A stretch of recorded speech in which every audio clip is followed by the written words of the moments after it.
and the reason we're talking to you tonight is because you were the first one to tell us, even back then, how significant VP Sara not getting the defense portfolio was. So can you refresh our memories? Why was that the start of everything? Well, apparently ay meron siyang paborito na gustong maging posisyon sa Marcos government, and apparently ay ito yung defense portfolio. Although wala naman tayong confirmation dito mismo kay Vice President Sara o kay Bongbong. Ito ay nasa level ng Marites, nasa level ng mga may ilang mga kausap na nagsasabi na ito yung gusto ni Vice President.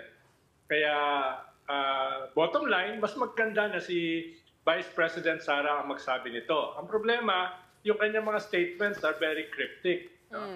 Long story, kahapon sabi niya, yung kanyang designated survivor is neither a joke nor a bomb threat. No? So, ang hirap din i-second guess kung ano talaga ang ibig sabihin ni Vice President Sara Duterte.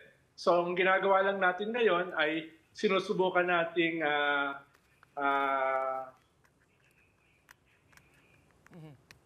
magbigay ng educated guess dun sa mga pangyayari, dun sa mga gusto niya. At based din dun sa mga nangyari na mga context. Siya na mismo nagsabi last June 12 that the unit team ended immediately after the elections. Medyo pregnant with meaning yun. Ibig sabihin ay wala naman talagang pinagkaisahan na program of government yung unit team kung hindi manalo sa eleksyon. At dahil nga yun yung dahilan for the unit team ay malamang yung pinag-uusapan natin ngayon, batay sa mga sinabi rin ni Vice President Sara Duterte, ang unity talaga ay yung division of spoils.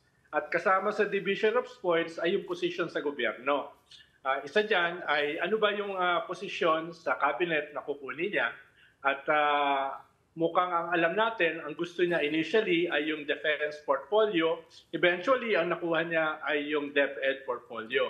Pero isa ring elephant in the room na hindi pinag-uusapan ay ano ba talaga yung usapan nila before the election? Ibig sabihin, ano ba talaga yung mangyayari kay Vice President Sara Duterte pagkatapos ng termino ni President Bongbong Marcos? Ang ating alam ay siya yung magiging successor. Siya yung susunod na candidate for president. Pero mukhang yon ay usapan lamang between President Bongbong and Sara. Mukhang hindi naman kasama sa usapan na yan yung mga kamag-anak ni President Bongbong like si Martin Romualdez na mukhang meron ding plano na maging presidente. At kung papanoorin natin yung nangyari nito nakaraang 2 taon, mukhang doon lang galing yung mga hidwaan, doon lang galing yung mga away, doon lang galing yung eventual na pag-resign ni Vice President Sara Duterte from the official family, from the cabinet. Ronald, just to refresh all our memories. Sorry, I just wanted to set the record straight. She did confirm that she wanted the defense portfolio. She did. Kasi the day that she was announced as the DepEd Secretary nominee, she said she and Marcos had talked about this and during the campaign period, and she was supposed to get defense, except she was given education. So I just wanted to set the record straight. Okay. Totoo, inamin niya. Okay. So, na-quote namin siya, na-report rin namin yun. So, medyo yun, nagpabigay siya noon, na nag-confirm siya. Pero, what you're referring to, Ronald, kung saan medyo nakita natin na evidently na may hidwaan na talaga at may lamat, ito yung time ng mga tambalos-los at confidential funds. Nagulat ka ba when that happened? Or was that something you saw coming? Well, hindi naman dahil after the elections ay nakita na natin yung mga cracks. Isa nga diyan ay yung hindi niya nakuha yung defense portfolio. Yung ikalawa ay yung kanyang mentor si Gloria Macapagal Arroyo ay hindi nakuha yung speakership. At ikatlo, yung isang pinakamalapit sa kanya na kaibigan, si Amy Marcos, ay mukhang may open rift with the First Lady. That was immediately after the election. Sa unang SONA pa lang ay nakita na natin yung dynamics na yan nung hindi nakuha ni Gloria Macapagal Arroyo yung speakership. At nung medyo hindi pinansin ni President Bongbong Marcos, yung mga suggestion ng kanyang kapatid, ng presidential sister, para sa kanyang SONA message. And then fast forward, tinanggal si Gloria Macapagal Arroyo as Senior Deputy Speaker at doon medyo nagwala si Vice President Sara Duterte at tinawag niyang tambaluslos si Speaker Martin Romualdez. Pero doon nakikita na natin na ito ay away for 2028. Ito ay away for the successor of President Bongbong Marcos na napakaaga pa. Dahil ilang buwan pa lamang bago nag-assume ng presidency si Bongbong, ay mukhang yun na yung pinag-aawayan. Pero Ronald, sinabi na niya, no, hindi na raw siya makikigulo sa midterm campaign which will start later this year. Obviously, yun na nga yung, I guess, confirmation natin na tapos na nga talaga yung unity team. Pero she also said that makikipag-meet daw siya kay Senator Bato at kay Senator Bongo who are up for re-election ngayong midterm. Anong meaning nito? So makikisawsaw ba siya? Hindi siya makikisawsaw?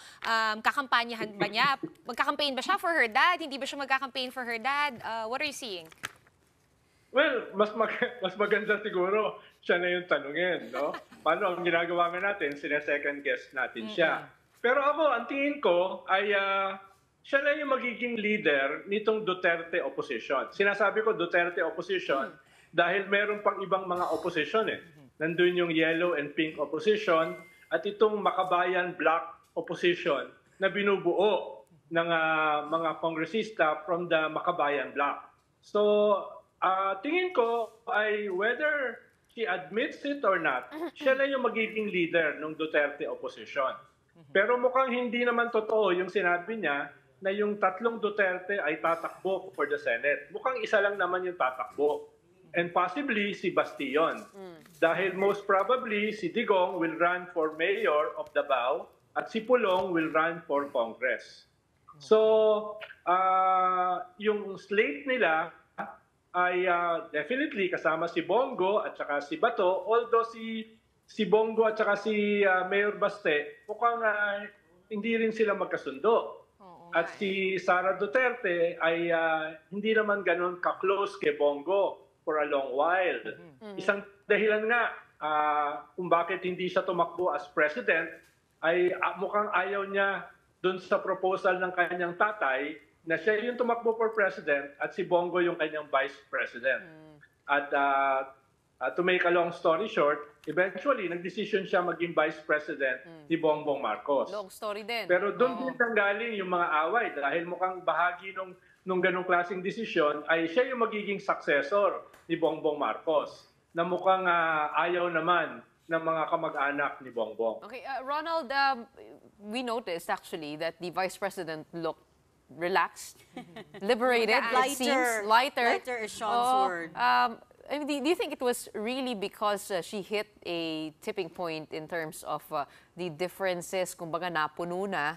Or do you think they are starting to align their chips, their resources for 2028? What can we expect from the Vice President now? Ano ang aasahan nating galawan? What do you see? Yeah, baka all of the above dahil una hindi naman talaga niya gustong maging Secretary of Education, pinakamalaking ahensya ng gobyerno at mukhang hindi siya tailor-fitted sa role na 'yan. Kaya baka nakagaan sa kanya nung hindi na siya Secretary of Education. Ikalawa, napakahirap din ng kanyang posisyon na siya ay bahagi ng official family, pero yung kanyang mga pamilya, yung kanyang mga kaalyado, ay lahat gustong pabagsakin yung kanyang boss, yung presidente. At ikatlo, ngayon ay pwede na siyang magsalita ng gusto niya dahil hindi na siya bahagi ng official family. Kung meron siyang sama ng loob sa First Lady, ay pwede na lang sabihin. Kung meron siyang sama ng loob sa Presidente, pwede na lang sabihin. At tama kayo, nakakagaan ng loob yon. Kesa naman siya nagkikim-kim ka at pagdalo mo sa cabinet meeting, lahat may side glances sa'yo kung ikaw ba talaga ay loyal sa Presidente o hindi. Okay, well, Kaya Ronald, tama rin yung sinabi nyo. yeah. Ronald, another thing we noticed, no, mataas pa rin ang trust ratings ni VP Sara. It's something, I guess, that she could have inherited from her dad, the former President Duterte. What do you make of that, no, na mataas pa rin yung kanyang trust ratings kahit na, ayun nga, mapagtimpi siya, she doesn't really talk a lot, medyo puro, ano lang, bits and pieces na palaglag lang, patikim lang siya. For now. Salita. For But now, yes. maybe Yun ba could yung change. style? Perhaps it's completely different from her dad who would just go all out barrage, di ba? So mataas yung kanyang trust ratings, and then the other thing I'm curious to know is where do you think Gloria Macapagal Arroyo stands in all of this? Kasi to me, no, mukhang okay naman siya with both sides. Okay siya kay VP Sara, okay din siya kay President Marcos. Well, dalawa yan, no? Well, una, yung kay Sara muna, no? Mukhang yung tanong nyo tungkol kay Sara sa trust ratings niya ay depende kung anong survey firm. Dahil iba-iba kasi yung mga survey firm at iba-iba yung mga resulta. Halimbawa, yung sa isang survey firm, yung sa Okta, yung kanilang survey sa kanya last month, ay medyo malaki yung pagbaba ng kanyang trust rating. Halimbawa, sa Visayas, na dapat bailiwick ni Sara, ay bumaba siya ng negative 15. Sa Balance Luzon, bumaba siya ng negative 11 at sa NCR, negative 3. Dito naman sa lumabas na Pulse Asia na latest today, ay hindi siya bumaba. Parang nanatili siya dun sa dati niyang trust rating. So depende kung anong mga survey firms. Dahil mukhang yung mga survey firms, iba rin yung mga resulta. Ikaw, ano yung tinitignan mo na survey firm? Saan ba siya nanggaling? Yung kanyang trust rating kasi nagsimula sa 80 plus, di ba? Ngayon ay 60 plus. Ibig sabihin, may pagbaba rin. Hindi lang nga ganun ka-dramatic. Pero nagsimula siya sa 80 plus na trust rating. At in 2 years, bumaba siya sa 60. No? So, nasa sa atin na yung titingnan natin na yung pagbaba niya ay dramatic. Pero nagsimula nga siya, inuulit ko, sa medyo talagang mataas. Okay. Kay ano naman, former President Jimmy. Sorry, Okay. just to follow up on that, which one do you go by? Ano Right? yung- So, if I reading between the lines, it sounds like ikaw, you don't necessarily trust all these survey firms. Which one would you say is most credible? Or your go-to na lang? Well, yung maganda yung track record ay yung matatagal na mga survey firms na may face-to-face sila at may maganda silang analysis. Usually, yan yung Pulse Asia at saka yung SWS. I have yet to see yung survey ng SWS. Pero yung Pulse Asia ay kalalabas lang. Well, At yun nga, lumalabas na hindi naman bumaba yung trust rating ni Sara. At least from the previous one. Pero dun sa simula niya na 80 plus, bumaba. That was 2 years ago. Actually, 71% siya Sa Pulse Asia. in approval ratings for Pulse For Asia, trust. which was just released. I think both. Or was Both it? are 70 plus. Or Hindi ko maalala 70 plus for sure. 71% for trust, either approval or trust, but not far from each other.